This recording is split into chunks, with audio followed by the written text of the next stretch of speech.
好，我是赖伟一，欢迎收看中嘉新闻周报。高雄前镇区瑞北里因台铁土地上的多处建物造成的死巷弄，影响居民的交通通行，甚至在雨季时也产生淹水问题。轻轨机场站旁的绿地无法规划成绿廊道，严重影响生活品质。在地居民期待能随着台铁厂都市计划的规划一并打通，帮助推动地方发展。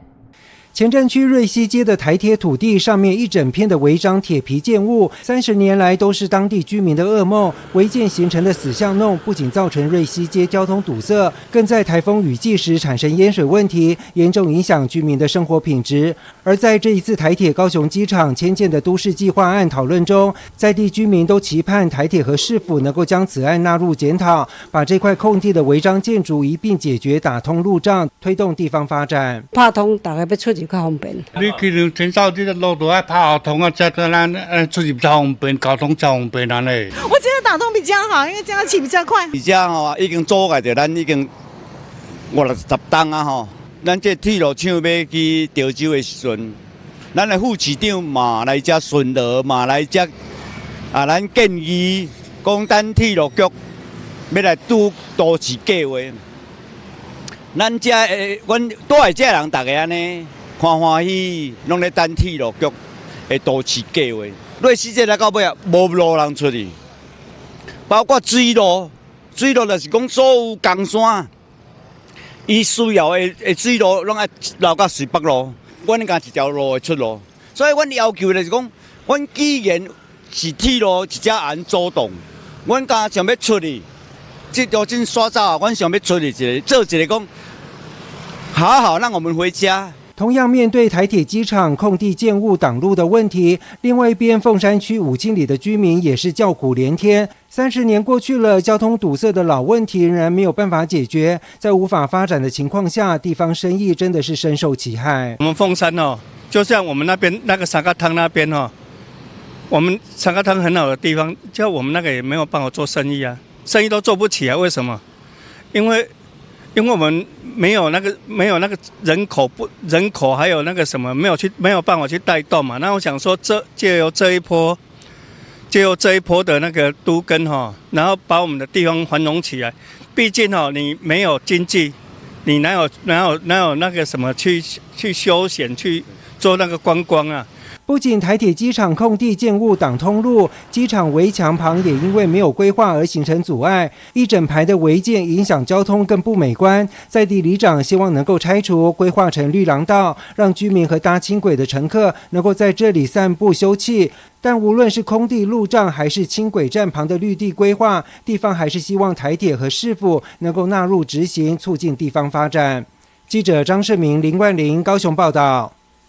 澄清湖旁的小贝湖被高市都委会变更为捷运联开用地，并送国土署进行闯关，引发环团跟地方里长的反对。环团更是痛批这项计划是全台罕见的荒谬计划，不仅危及排洪安全，也可能影响澄清湖水库运作。市府则是澄清并强调，开发案除了将会提升滞洪能力外，对于未来防汛也会有更大的量能。高雄市都委会提案，将把高市著名景点澄清湖一旁的小贝湖变更为捷运联开用地，并提案国土署进行闯关。环团直批本案荒谬外，并前往内政部国土署陈情抗议，表达反对立场。未来高雄市政府、内政部这些高官长官牵涉其中的人，你们难保这个案件不会变成弊端吗？我们也呼吁啊，今天不应该贸然的闯关哦，应该要把这样的规划设计变更。我们希望所有开发的计划这些建地移到远离坝体、远离湖岸的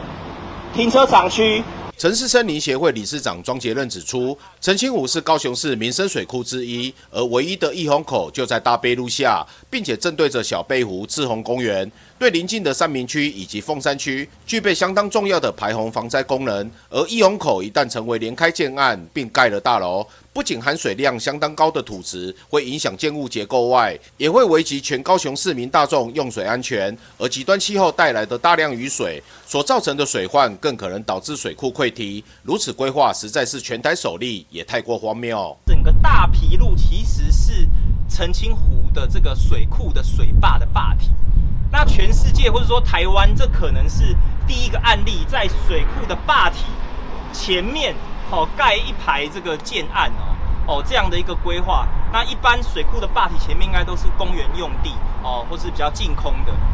那如果变成建地有什么样的问题呢？这个建地它盖了之后，请问这一个溢洪口未来的这些水利设施，如果要维修也好或者说它要去做很多的处理，其实会面临很大的一些挑战。当地里长也忧心小贝湖一旦再进行建设，澄清湖附近最后滞洪功能将消失殆尽。希望主管单位将地方建设放在对的地方，不要让周边民众只要遇到下雨就担心淹水噩梦再度降临。今日小贝湖附近区里会淹水，无疑是小贝湖被用作棒球场、公园、医院、停车场、旅馆。这虽是一件好事，但也放错位置了。本是天然滞洪的良地，现只要听到好大雨，就会心惊胆跳，生怕淹水。这种苦日子真的没完没了，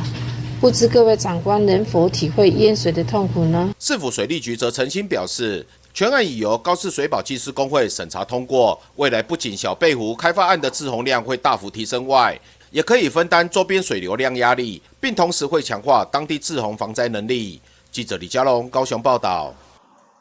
康瑞台风过后，高雄市3名家商学生发现，学校靠近排球场的树下爬满蚯蚓，在1.2小时内，蚯蚓大军就爬满了整个排球场。校方也是第一次遇到这样的状况，叮嘱学生不要经过球场。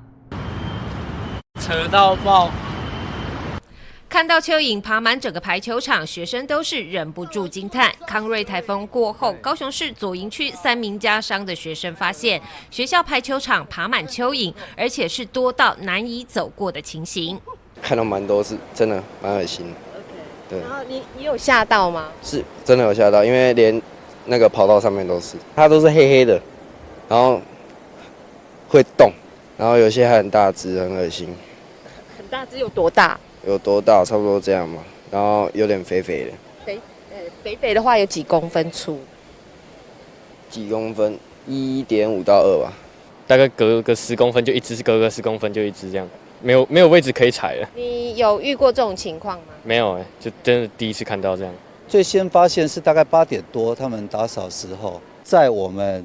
篮球场旁边那个草地上有大量的蚯蚓，那个数量之大，让他们觉得有所谓的密集恐惧症，所以他们就来我们学务处通报。那我们的卫生组长就跟他讲说，如果是这种状况的话，我们就不要干扰他们，你们就先不用打扫，等蚯蚓大军回去以后，我们再慢慢的整理就可以了。现在还能看到整个排球场布满了被晒干的蚯蚓尸体，校方从来没有遇过这种情形。本以为蚯蚓大军会自行爬到地面下，没想到却是直接被太阳晒干在球场上。说实在，我在3名家商服务，今年是第32年，我也从来没有遇到这种状况，这个真的很特殊的。未来如果说发生同样状况，我们可能会协助他们回去土壤里面，因为我们本来是秉持着不干扰他们的原则，不过这样看起来爱之适度于害之，所以我觉得这个也是生命教育的一环。未来我们可能就是在做一些补救。3名家商临近捷运巨蛋站，一旁就是瑞丰夜市，是左营区最繁华热闹的地段。但其实，在30-40年前，这边全部都是水稻田，而且汇集了3条灌溉水圳，土壤相当肥沃。春天的时候是种稻田，然后到秋天的时候种菱角。这个菱角，因为水的来源灌溉非常的方便，所以秋天的时候都会种菱角。就导致我们这里的土地非常的肥沃。灌溉用的那个水菌，水菌就从这边过来，这个水分什么肥沃都非常的肥沃。这里应该有蚯蚓是不意外啦。加上最近这个台风、地震可能扰动了那些蚯蚓跑出来。许多人猜测蚯蚓爬出地面是不是又要发生地震？中央气象署2022年曾发文说明，影响蚯蚓行为的因素非常多，其中有地温、相对湿度、日照时数、气压等等，都有可能促使蚯蚓爬出地表。而蚯蚓爬出地表的行为和地震事件也没有显著相关。记者吴佩珊高雄报道。近年来，台海情势严峻，海巡成为重大议题。行政院副院长郑丽君特别出席第3艘1000吨级巡防舰连江舰交船及第4艘花莲舰命名典礼。其中，连江舰配备有镇海火箭弹、20机炮遥控枪塔以及高压水炮等武器系统。亲自为花莲舰命名的郑丽君期盼新的巡防舰加入，能够加强海巡3安4海任务，以保障民众的安全。我由衷祝福你。巡航4海，一帆风顺。现在我正式命你的名为花莲舰。命名后，行政院副院长郑丽君以斧头砍断细绳，顺利完成花莲舰植坪仪式。这里是台船基隆造船厂，正在进行1000吨级巡防舰连江舰交船暨花莲舰命名联合典礼。郑丽君表示，台湾四面环海，海洋是守护国家安全的关键防线。希望这2艘巡防舰的加入，能协助海巡弟兄完成3安4海守护海疆的任务。其中，连江舰将配置在澎湖海域巡守我国重要渔场，花莲舰则会在东部海域维护东台湾安全。它拥有优异的武器系统、极佳的续航力跟耐海性啊，在冬季这个东北季风来袭的时候，依然可以出勤。我想会大幅的提升我们海巡的这个执法的这个能量啊。那尤其我们第3艘连江舰交船之后我们会配置在第8海巡队来这个担负我们海域的执法维护我们的这个渔业那以及海上的救难，还有监控共建等等各项重要的任务那另外1艘即将命名下水第4艘我们的巡防舰先透露一下会配置在我们东部地区来守护我们这个东台湾。台船董事长黄正宏表示，这是海巡署新一代舰艇发展计划，共计6艘，连江舰与花莲舰分属第3艘及第4艘。黄正宏也说明这2艘全新舰艇的各项科技配备，包括由台船智慧船舶小组自主研发整合的轮控系统、AMS 警报监视管理系统等，可以全面强化海巡海上救难与嚇阻能力。它具备有夜间的海上的搜救能力，尤其是在海上风向浪5级的时候呢，可以持续的有效提供直升机的起降。此外呢，又配备有新式的卫星宽频网服务系统，所以呢，它能够提供各个舰跟陆上基地它的随时的资料的交换。此外呢，在武器系统方面呢，我们搭配中科院所开发的镇海武器系统。那这个系统呢，它的射程有10公里，可以装载42枚2.75寸的这个火箭弹，负责水面近战防御任务。对于这个近距离的这个目标呢，有威吓跟攻击的能力。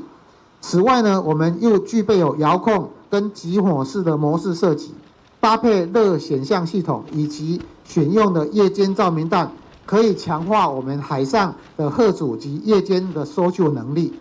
全天候呢，担负起我们船舰警戒任务，可以降低人员他的这个临战风险，节省人力操作。海洋委员会主委管碧玲表示，2年前交船的2艘1000吨级海巡舰台中舰与彰化舰，目前在海上对应共建表现良好，印证台船优秀的船舶制造能力。海委会与海巡署将持续落实国建国造政策，未来7年打造11艘大型舰艇，协助后职海巡能量。如赖总统他日前到我们的海巡舰队分署续眠所示，在未来包括今天在内这2艘，未来7年的11艘大型舰艇，我们都将如实如职如期的完成，来打造海巡成为一个更坚强的部队，让大家有更好的装备，更安全的来面对各种形态的威胁，更有信心的来守护国土与海疆。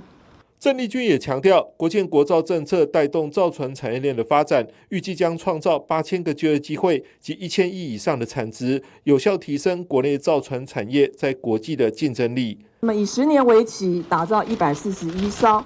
总吨数达到33200吨的我们的新式的海巡的舰艇。我想这个计划也带动了我们造船产业的发展。我想各位伙伴事业应该都有这样的感受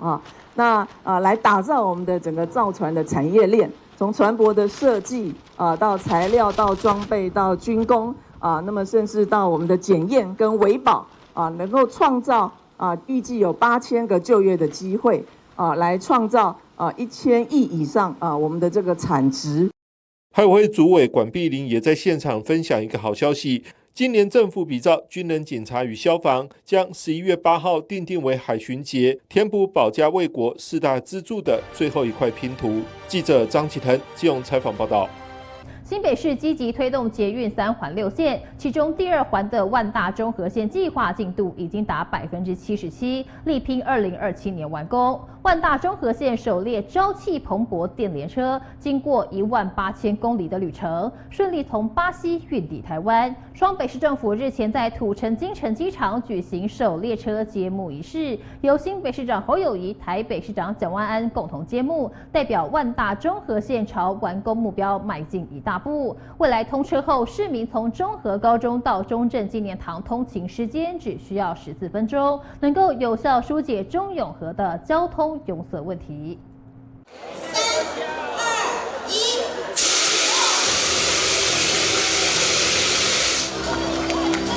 双北市政府今天在土城金城机场举行捷运万大中和线首列车抵台揭幕仪式，由台北市长蒋万安及新北市长侯友宜共同主持。两人表示，将努力让万大线一期工程能于2027年完工通车，未来串起双北共同生活圈，并指出通车后，从中和高中到中正纪念堂站通勤时间原本需要38分钟，将缩短为14分钟。台北市政府捷运工程局今天于新北市土城的金城机场举行万大线首列电联车运抵揭幕仪式，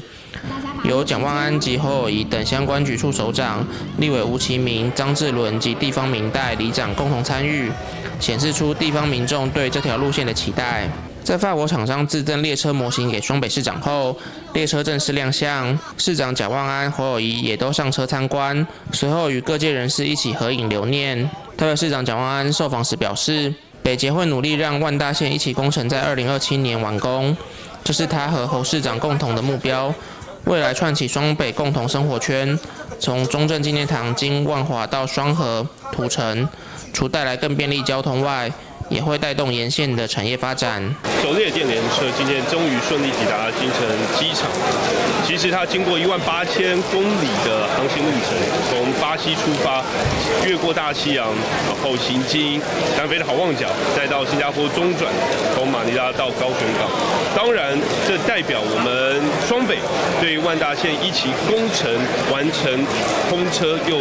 更接近了，所以未来就会串起双北共同的生活圈。不管是从中正纪念堂出发开始行经，包括南海路、西藏路、万大路，然后一路到双和、土城，我相信不止带给所有市民朋友更便利的交通，也会带动沿线产业的发展。所以我和侯市长以及所有市民朋友都非常的期待。我也看到网络上有很多的乡民对于这一次万大一期的首列电联车来到非常的关注，也有很多热烈的讨论。新北市长侯友宜表示，万大中和线在双北的合作底下，最主要是经过双北市民朋友票选，第1名朝气蓬勃的颜色非常鲜亮，一定让大家非常的满意。这条线对双北来说非常重要，期待未来2027万大中和线顺利通车后，提供给市民朋友一条快速又舒服的万大中和捷运路线。万大中和线在双北的合作底下，今天是首度列车的亮相，最主要是经过双北的市民朋友的票选，第1名是朝气蓬勃，那颜色非常的鲜亮，非常的有感，所以一定让大家非常的满意。尤其全长9.5公里，在我们新北市5.7公里。那新北市有5座的站台，还有1座的机场。我们在整个施工的过程当中，目前进度非常的顺利，已经达到77%。那这一次的列车，未来会有总共19列，这当中列车长度是70米，而且有108个座位，可以搭乘700个乘客。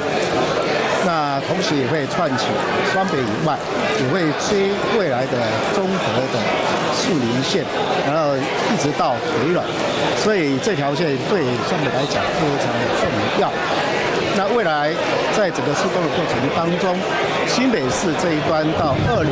我们的围篱都会拆除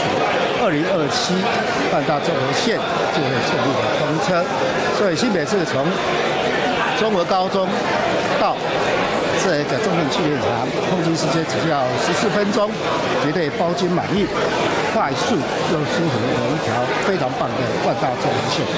捷运局表示，万大线为全自动无人驾驶中运量系统，由法商阿尔斯通为巴西工厂生产线制造组装，以4车固定编组方式连结，总长度约70公尺，每节车厢设置有26个座位，车内通道宽度1.2公尺，整列车可载客700人。捷运局另外指出，万大中和线全长9.5公里，路线串接双北，从金城机场的莒光站起至中正纪念堂站，未来行经新北市土城、中和、永和及台北市万华、中正等行政区，在新北市境内长5.7公里，将设置5座车站及1座机场。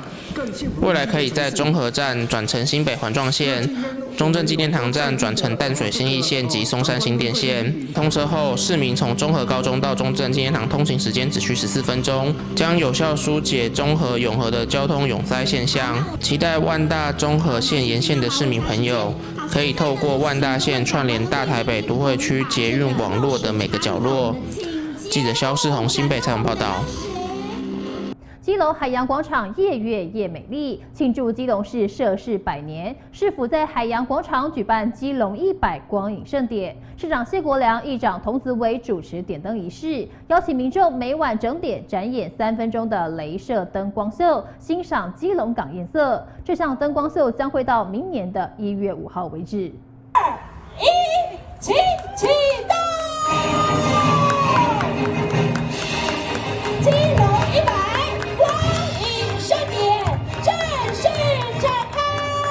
市长谢国良、议长童子伟、立委林佩祥及文化观光局长江婷梅共同为基隆100光影盛典举办点灯仪式。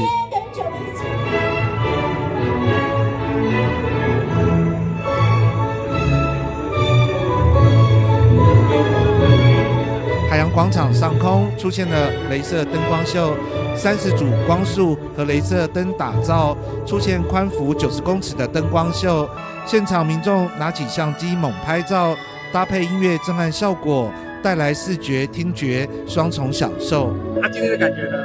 我觉得很棒。怎么说？因为又配合那个海港的景，我觉得很美。感觉很不错。怎么说？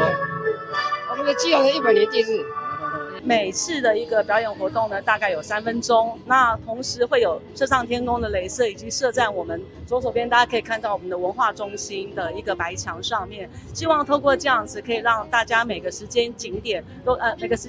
都可以来这边感受一样不同的海港氛围。那图案呢有爱心，然后还有星星，然后还有很多缤纷的色彩。希望透过跟大家刚刚前面所述的基隆100迎宾万千，这个宾就是缤纷的宾，也是宾客的宾，更是色彩缤纷、更多样化的情绪哦。为了庆祝设市100周年，基隆市长谢国良、立委林佩祥、议长童子伟及多位市议员都出席这项盛典。我们未来会在基隆100也好，会在2026年是西班牙的这个传教人士来台湾400年来也好，会有一系列的庆祝活动。那我们同时也在这个过程中，把基隆点点滴滴的做更多的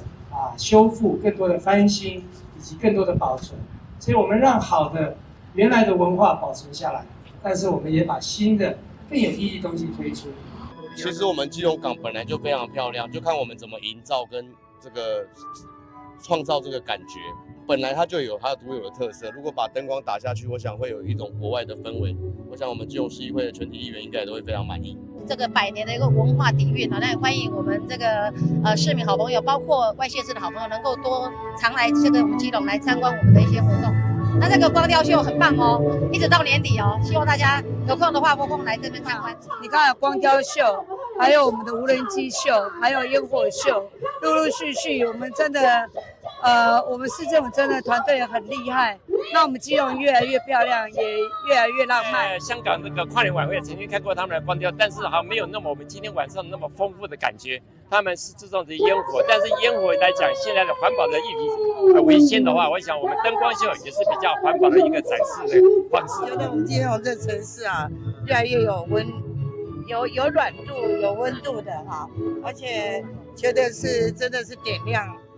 亮了我们这有爱的城市。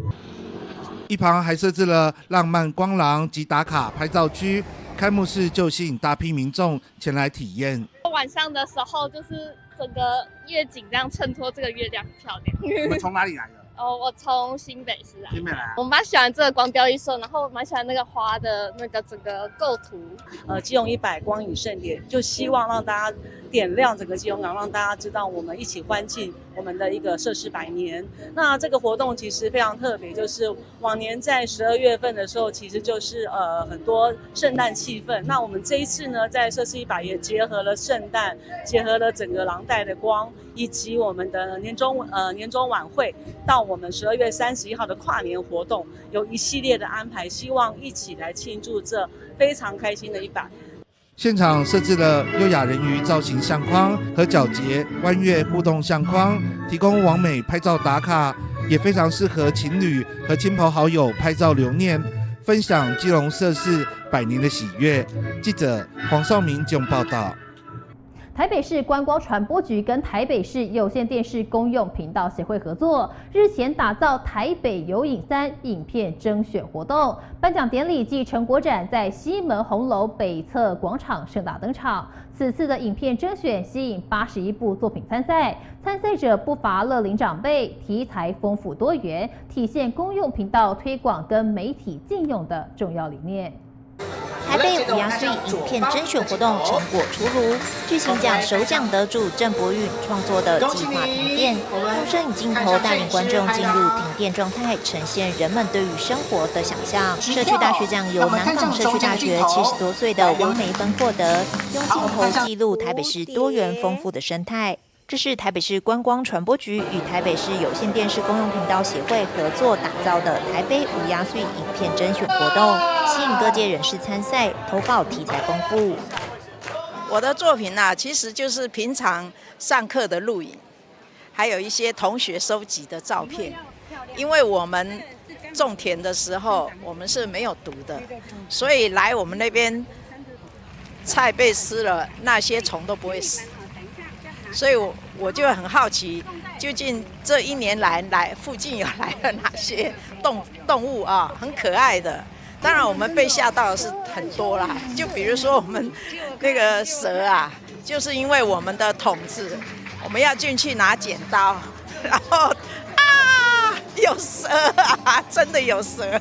这次有这个荣幸能够得到这个奖，非常的感动。因为这个也是我们社团几乎1年来的活动记录，但是呢，因为我的兴趣比较偏向动植物，所以我会观察我们这1年的活动碰到哪些动植物，所以就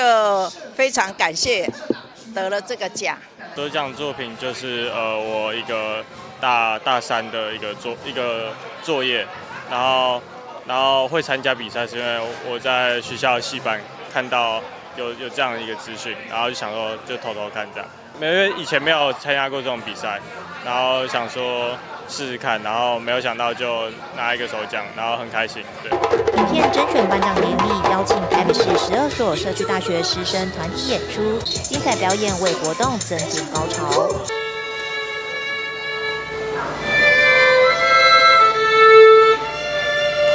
那我们要恭喜所有得奖者。那当然我们要特别感谢我们公用协会这个王理事长，王理事长这个非常有先见他找了很多的社区大学那我其实我在松安区当区长的时候我们非常了解社区大学，它是一个终身学习的地方其实我们的长者都非常的优秀，说长者也不是长者，60岁现在不算老。这个我们现在台湾说实在话，尤其是我们台北市现在已经超高龄社会，超高龄社会，所以说这一块我们特别重视社区大学的终身教育，所以这次我们的增建我们特别也设了社区大学奖，还有我们的乐龄这个影像创作奖。那其实公用频道，我想这么多年的运作感谢公用频道的协会跟有线电视业者非常的努力在这一块。那这个频道是一个非常珍贵的平台，我们希望就是这个我们大家就是平常如果有一些现在虽然是媒体禁用钱已经不是那么的迫切但是我们其实频道的资源珍贵，假设我们有一些故事或者是一些影像其实可以在这个有线电视第3频道来播出。这一次呢，我特别也要感谢我们台北市的10所社区大学的支持从去年开始，我就觉得这个公用频道所办的活动一定要跟社区大学，一定要跟用公益团体 NPO 来互相结合。这个舞台就是属于我们社区大学的所以我开始邀请各个社区大学呢热烈响应尤其孙老师一直带领最好的团队来响应，还有我们好多的舞蹈从去年就是非常有口碑，所以今年呢也很期待看到我们社区大学的表演团队继续给我们支持那么为了跟社区大学合作，刚刚副局长讲过，我们特别设了社区大学奖，就是各位在社区大学的学员，只要您拍了好的作品，欢迎给我们，我们特别为社区大学的学员设一个奖那不管你拍直的、横的、长的、短的，欢迎来，很好得奖另外就是乐龄，非常鼓励我们资深的公民呢，能够拿起你的手机来拍摄影像，也交给我们。我们有个奖特别给乐龄的这个长者们一起来发表，好不好？那在这里再一次谢谢大家的参与。这个81部的影片呢，各位可以在我们的官网、公共频道官网，还有 YouTube 上面可以看得到。另外，所有的作品呢，我们也会剪辑成精华版在我们的 Channel 3播出。今年呢，非常感谢各位的参加。今天除了我们的颁奖典礼之外呢，我们也邀请了10组的社区大学的团体做精彩的表演。最后呢，再次感谢今年所有参赛的作品的市民朋友们，用影片让我们看见台北的真善美。今年影片甄选活动总奖金共14万元，总计有81部作品参赛，热门组剧情类及非剧情类共争得52部，社区大学奖征有15部。另外，60岁以上长者创作的乐龄影像奖也有14部作品参加甄选，民众参与情形十分热烈，也体现公用频道推广媒体禁用的重要理念。记者问俊台北报道。新北市国小学童成长不可或缺的伙伴——新北市儿童卡推出全新设计的原民版儿童卡正式亮相。新北市副秘书长龚雅文表示，从明年1月开始，新北儿童卡申请资格将再扩大，非本市户籍却在新北市就读的学童也可以申请，提供户籍或学籍在新北市的6岁以上、12岁以下儿童申请新北儿童卡，享有搭乘捷运、公车、火车5折以下优惠，期盼让新北市小朋友从小养成搭乘公共运输的习惯。新北市交通局今天举办新北儿童卡全新设计亮相记者会，推出全新设计的原民版儿童卡。新北市副秘书长龚雅文出席时表示，交通局自107年推出吉米版儿童卡受到热烈欢迎，今天再推出原民版儿童卡，卡面设计涵盖台湾16个不同的原住民族，呈现台湾文化丰富多样性及族群共融面向。龚雅文也宣布，自明年1月起，新北儿童卡申请资格将再扩大，提供户籍或学籍于新北市6岁以上、12岁以下的儿童申请新北儿童卡，享有搭乘捷运、公车、火车5折以下的优惠。希望让新北市小朋友从小养成搭乘公共运输的习惯。我们今年特别结合了我们原民的这个意向呢，我们推出了原住民的这个版本，有我们16组说明年1月起我们甚至扩大，只要不管你户籍在不在新北，我们只要是在新北就读的我们的学童，我们都会发给你一张新北儿童卡。其实我们就是说，希望我们在新北求学的孩子呢，有这一张新北儿童卡，不只是搭我们的新北捷、北捷、桃园机捷以及高雄捷运都有至少4折到5折之间的一个优惠搭火车、公车也有半价的一个优惠。那同时呢，我们也结合了包括像教育局如果你是幸福城堡的适用对象，你这张卡你也可以去购买你的早餐。那同时呢，包括你也可以你在学校进到学校离校，你也可以用这张卡。同时呢，学校的图书馆这张卡也可以用所以你看这张卡真的是非常的方便。新北市交通局长钟明时指出，新北儿童卡自推出时一直受到小朋友的喜爱。这次发行原民意向的儿童卡，希望能让小朋友从中认识台湾现有的原住民族群。非常谢谢我们所有的媒体朋友其实发行这个儿童卡这那么多年来那我想我们版本一直是吉米卡，那也深受小朋友的这个喜爱那学校也把它这个充分的运用那刚才我们副秘也特别介绍，那除了他在儿童的这个身份认证上面可以让这个非常方便的来使用大众运输之外，那在学校的进出啦、图书馆啦。那他都能够做一个适当的一个使用那我这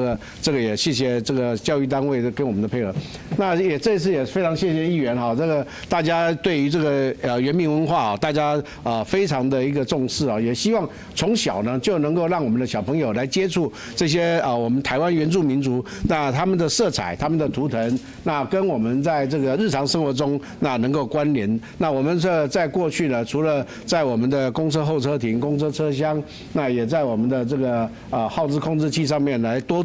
通局多做了一些这个让大家来多认识原住民族的这个相关的一些意向之外，那这一次呢也很高兴来发行这个原民的意向的这个儿童卡。新北交通局也指出，零碳翻转新北先行，今年发行的新北儿童卡吉米版及原民版，预计将于明天发送至各校小朋友手中，期望让新北市小朋友从小养成搭乘公共运输的习惯，共同为美好零碳未来努力。记者肖世宏新北场报道。农业部畜产试验所跟业者经过参与式育种数年努力，培育出具特色化、经济效益且符合消费者需求的优良原心牛以及平埔黑猪，提供消费者更多样化的选择。牛肉香味四溢，不管是用煎的或是涮的，都可以闻到肉品鲜甜味。还有猪肉薄片垂涎欲滴。农业部畜试所发表创新品种远新牛与平埔黑猪，提供消费者特色化新选择。远新牛的种源来源呢，是最早可溯至日据时期，台湾总督府自日本引进的医用牛。但是到了日本政府撤退了之后呢，这牛群移到阳明山的擎天岗放牧，在没有外来牛只杂交的情况之下呢，形成遗传上跟其他牛只有遗传差异显著性的独立族群。于是，在2016年，财团法人李登辉基金会呢，向黄姓以及何姓两位饲主，将8公11母，总共19头的原型牛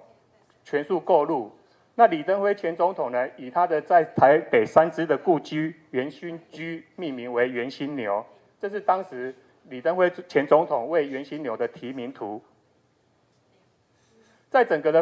发现的历程呢，这是当时在2016年在擎天岗放牧的发现这个元新牛的情形。后来由元新居全数购入之后呢，就移到了花莲县的凤林镇星光兆丰牧场去饲养。而且李前总统呢特别重视这个牛只的保种，特别在2017年呢，协同夫人曾文惠女士以及在我们林崇贤前主委的陪同之下呢，前往花莲凤林视察，订定了一个育种保种目标，并且呢，跟日本的和牛专家中村佐都治以及日本大学的长岭庆隆教授呢，借由 SNP 的基因分析呢，去确定厘清了原型牛跟日本和牛以及其他牛种的关系。我们可以看到，在一个遗传距离上面来讲，原型牛跟日本和牛是比较相近的，跟西方的牛种呢是比较差距上在遗传距离是比较远的。而且虽然说它跟日本的和牛是在遗传距离比较近，但是在基因差异上，还是可以看出来原型牛的族群跟日本和牛的族群呢是不同的族群。就选育的外观来讲呢，原型牛的外观呢，它是体型偏小，那背毛呢有黑色或者是褐色，尖峰呢不明显。那公母呢都有角，面额短且窄，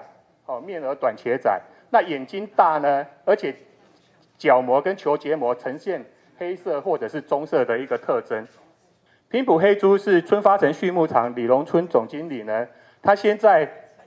台湾的竹南、后龙、西螺、潮州、万丹、内埔、竹田、坎顶、长治等地呢，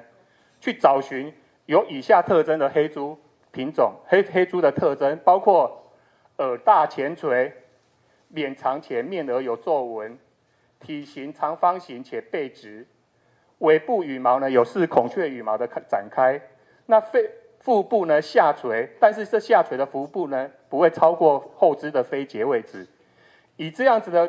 品种外观去选定了之后呢，再开始进行一些遗传基因标记的选育工作。那根据刚刚的外形呢，去进行筛选，而且透过与台湾大学跟畜产试验所合作，利用遗传标记选定肌肉生长抑制素基因 myostatin 的特殊点位 AAT 的基因型组合作为遗传标记。那选育之后，公猪的外形是这样子，母猪的外形是这样子，都符合刚讲到的这些6大特征。在肉质的品方面呢，我们可以看到平埔黑猪跟伊比利猪跟肉用的3品种 LYD 呢，它在背椎长肌的感官品评上面来讲，特别是在韧度上面呢，平埔黑猪会优于我们现在商用的3品种肉猪品种。那春发城在平埔黑猪的发展展望上面来讲呢，它是希望能以纯种繁殖，然后维持优良的种源，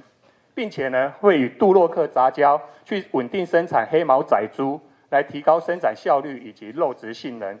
第3点呢是建立黑猪品牌，开发特色商品来提高附加价值。第4个就是打造具有台湾特色风味的精品黑猪肉，并且走向国际市场。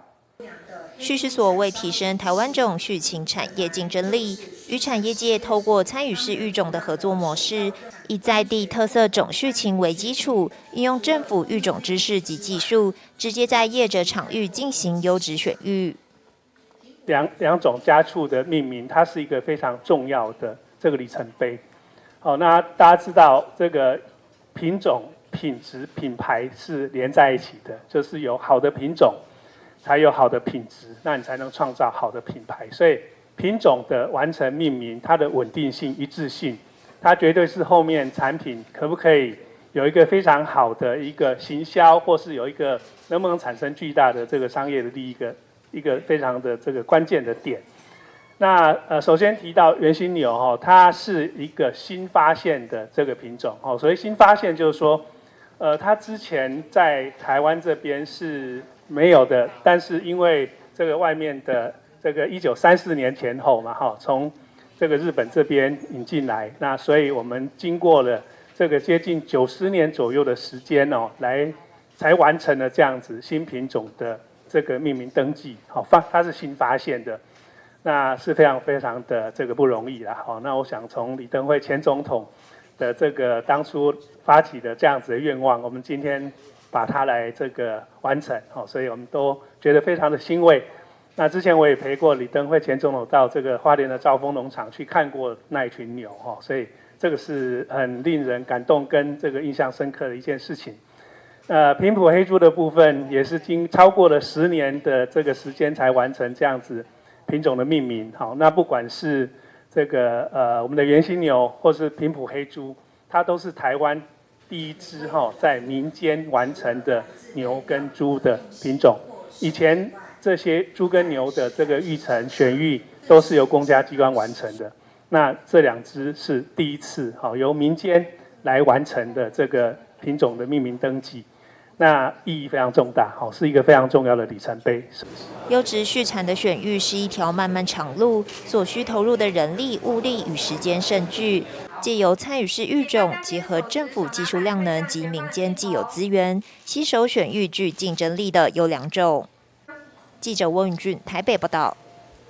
从1924年12月25号高雄市役所成立，高雄在今年迎来了创世的100周年。高雄历史博物馆特别筹设了高雄创世100年特展，这座城市承载了台湾工业的发展轨迹。让我们一起来看看这个跨越世纪的港湾城市历经了哪些改变。22年人口已经从7万多变成11万多，到日本时代结束，它的辖区大概就是战后的高雄市的一个样子。那人口已经来到23万。现场每位参访来宾都聚精会神地听着导览。这是高雄历史博物馆所举办的高雄创世100年特展。从1924年12月25日高雄市役所成立，在今年2024年迎来了高雄创世的100周年。今年在庆祝高雄设市100年的意义，就是说，因为市政府成立了所以市政府成为具有一个独立可以收税，然后可以规划财政的一个地方法人、地方自治的团体，因为它可以做自己的规划，所以这件事情是很重要的。其实这个展讲白话一点叫做高雄登大人，一起按它登大人，所以它其实有几个非常重要的因素。当然，高雄港它是一个海港，铁路它可以把高雄的一些物产、重要的物产，香蕉、糖等重要物产往外运输，然后最重要是工业，非常重要的工业都在高雄。高雄100年特展主题：谁把高雄变大了？高雄从4万余人的聚落，演变到了超过270万人的都会城市。靠着不单只是各界市府的努力，而是城市中各行各业互相交织成长，才促成了这座100年海港城市的诞生。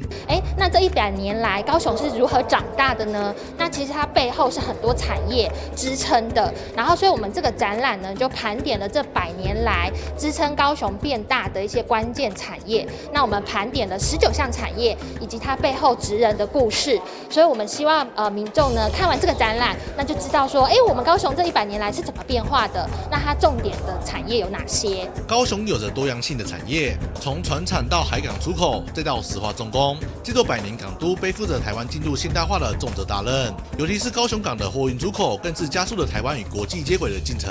在全世界的经济发展里面，人均 GDP 就是国民所得成长率，不是成长所得啦，就是成长率最高的就是我们台湾那我们台湾里面，其实我觉得高雄的贡献度是非常大的。它对整个国家的发展非常非常的重要，它支撑了国家的发展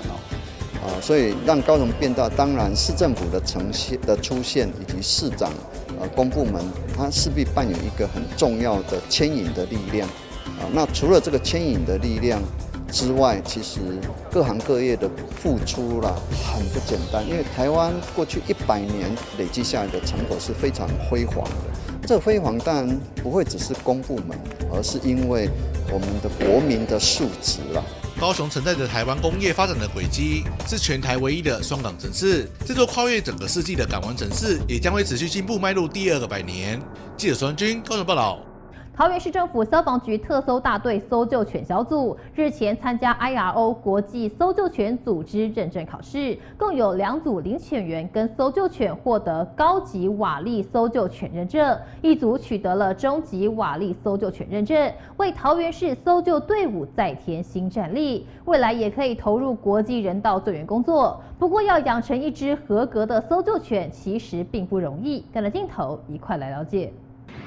搜救犬灵活穿梭在瓦砾堆上寻找躲藏者，这是桃园市搜救犬小组现场考试的画面。日前，他们参加了 IRO 国际搜救犬组织认证考试，针对瓦砾搜救项目，共有2组领犬员和搜救犬取得高级认证，1组取得中级认证，为桃园市特搜队伍再添新战力，也让搜救犬小组士气大振。今年的话，我们参加了新竹举办的 IRO 国际认证考试，然后呢，3只狗狗分别都有通过了考试。这代表着就是说，我们目前的能量逐渐的更加充满，代表就是说，我们现在目前能够出勤的犬只总共有4只，高级的狗狗分别有 Emma、April， 还有 Nero， 还有刚刚通过考试中级的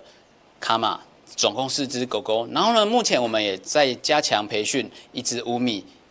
在未来希望能够加入我们的搜救行列。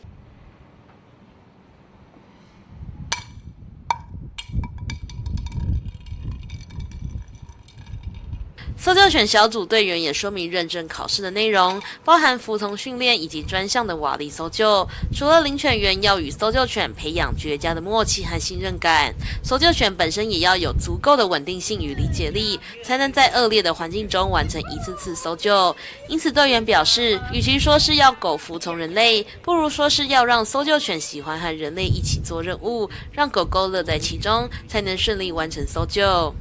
考试训练呢，我们会有很多项目，但是呢，最主要会分为两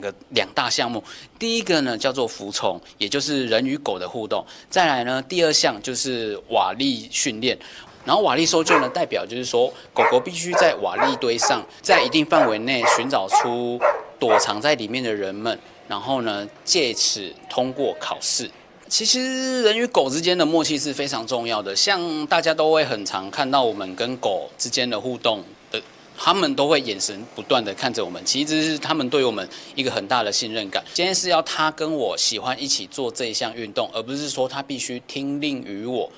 一定得这样子做。我们必须让他不断的喜欢上这一件事情，然后呢，让考试更加的顺利，然后让他在日后的不管是日常生活习惯，或者说出勤外面救灾的时候，能有更高的专注度在我们领犬员身上。事实上，要养成一只合格的搜救犬并不容易。以桃园搜救犬小组为例，平均需要花费2年左右来培养。因为唯有通过 IRO 搜救考试中级以上的认证，搜救犬才能正式出勤救援。有趣的是，队员也透露他们挑选搜救犬的条件，最重要的就是狗狗必须爱吃、爱玩、爱冒险，因为他们这样才比较有动力，愿意和领犬员一起做任务，和大众以为狗狗可能要冷静的想法很不一样。通常一只领犬，从开始培养到后面要通过中级的考试，可能都需要花上至少2年以上的时间才有办法通过。以搜救犬来讲的话，它必须拥有高度的专注力，然后呢，一定程度上的喜欢玩乐。为什么？因为如果今天狗狗不喜欢玩乐的话，我们不太好去让它领悟我们想要教给它的东西。它没有诱因之后，它就不想做任何事情。所以呢，我们今天会使用玩具，还有一些食物奖励品来让它喜欢上这一些运动、这一些活动。所以我们在挑狗狗的时候，一定会希望它是爱吃、爱玩这2个条件为主。然后呢，其他我们再慢慢去研考，就是说，它这只狗狗是不是适合我们搜救犬？这次的认证考试，桃园搜救犬小组不仅通过率100%，加上先前已通过高级认证的1组，目前桃园搜救犬队共有4组领犬员和搜救犬，可随时支援瓦砾搜救任务，未来也可投入国际人道救援工作，让人犬之间日夜不休，宛如父母子女般密集而亲近的培训，有了最好的回报。记者听台湾报道。台湾第一支梅琴酒脚板梅琴酒正式亮相，用复兴脚板山梅子作为主原料，由世界琴酒大赛冠军酿酒师安薛佛操刀，经过30多道蒸馏工序打造。同时还有梅子气泡酒跟康普茶一起亮相。这3款新的特色伴手礼也是桃园餐饮的突破与创新。跟着镜头一起来看看。经过严格的一个工序酿造，完成了。脚板梅琴酒气泡酒康普茶。台湾第一支梅琴酒脚板梅琴酒正式亮相，用复兴脚板山梅子作为主原料，搭配复兴桶柑、水蜜桃跟龟山丹参等，由世界琴酒大赛冠军酿酒师安薛佛操刀，经过30多道蒸馏工序打造。同时还有梅子气泡酒跟康普茶一起亮相。这3款新的特色伴手礼也是桃园餐饮的突破创新，希望让更多人认识脚板山梅园的美丽，也将梅香保留下来。我们这一次特别把就是每年盛产一次的我们这个思亲艇的这个思亲梅呢，把它所有的梅子集结起来。那我们做了这个气泡酒，以及做了这个康普茶，还有呢，我们把它做了这个梅子琴酒、梅琴酒的部分。那因为呢，这3款不同的酒跟这种饮品的方式呢，在近来都深受非常多的年轻人喜欢就可以更让更多人知道说原来每年的这个春季的时候，脚板山有这么美的这个梅园会开放，而且呢，它的好味道也可以一并被我们留下来。所以我们有思考了不一样的这个饮品方式跟不一样的客群，希望说可以让不同的人都可以享受到这个春天的气味。罗浮高中餐饮科师生也在记者会上带来加入脚板梅子气泡酒跟康普茶打造的棒蛋糕跟蒟蒻饮品，也邀请2016年花式女子调酒世界女子组冠军米露带来精彩的表演，并以脚板梅琴酒现场调酒。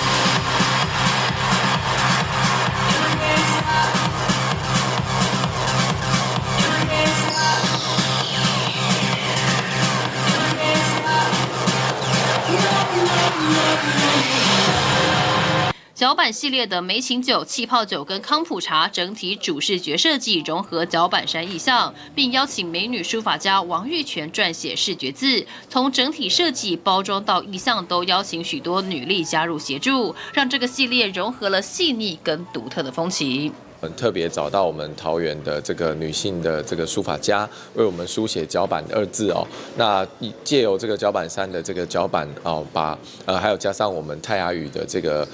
文字拼音放在上面，希望让更多人认识脚板山之外呢，也希望它可以成为我们未来这种观光礼品伴手礼属于这个市府独家出版的这个限量品的这样的一个品牌。那未来呢，我们还会尝试各种不一样的包装希望也可以透过这样带到更多的国家，或是带到给更多的旅客，让大家认识桃园。